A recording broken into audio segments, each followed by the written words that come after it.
বিশ্বজুড়ে রয়েছে নানা দিবস, সেগুলো নিয়ে চলে ভিন্ন ভিন্ন আয়োজন। তবে পুরুষদের নিয়েও যে একটি আন্তর্জাতিক দিবস আছে সেটি কি সবাই জানেন? অনেকের কাছেই এই দিবসটি এখনও অপরিচিত। আজ ১৯ নভেম্বর, আন্তর্জাতিক পুরুষ দিবস। বিশ্বের বহু দেশে দিনটি প্রতি বছর উদযাপন করা হয়।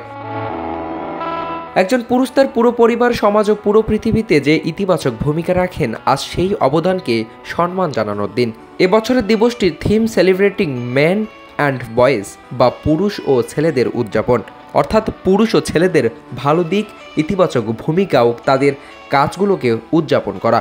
কিছু দেশে আরও একটি বিষয় গুরুত্ব পাচ্ছে, আর তা হলো সাপোর্টিং ম্যান অ্যান্ড বয়েজ, যার মানে পুরুষ ও ছেলেদের সহায়তা করা। যেখানে বলা হচ্ছে পুরুষদের মানসিক স্বাস্থ্য, চাপ, দুঃখ বা আবেগের বিষয়গুলো গুরুত্বপূর্ণ, তাদেরও সাপোর্টের প্রয়োজন হয়। এই দিবসটি প্রথম শুরু হয় ট্রিনিডাড ও টোবাগোতে। মূল লক্ষ্য ছিল লিঙ্গ নিয়ে আলোচনায় ভারসাম্য আনা, যেখানে শুধু নারীর সমস্যায় নয়, পুরুষদের অভিজ্ঞতা ও চ্যালেঞ্জও আলোচনায় আসবে। পুরুষ দিবস পালনের প্রস্তাব প্রথমে আসে ১৯৯৪ সালে, তবে এর ইতিহাস আরও পুরানো। ১৯২২ সাল থেকে সোভিয়েত ইউনিয়নের red army and navy day হিসাবে দিনটি পালিত হতো। মূলত এটি পুরুষদের বীরত্ব, ত্যাগের প্রতি সম্মান জানানোর জন্য উদযাপিত হতো। ১৯ নভেম্বরের তারিখ বেছে নেওয়ার পেছনে রয়েছে ব্যক্তিগত জাতীয় তাৎপর্য। ডক্টর জেরোম টিলাক সিং তার বাবার জন্মদিনকে সম্মান জানাতে দিনটি নির্বাচন করেছিলেন।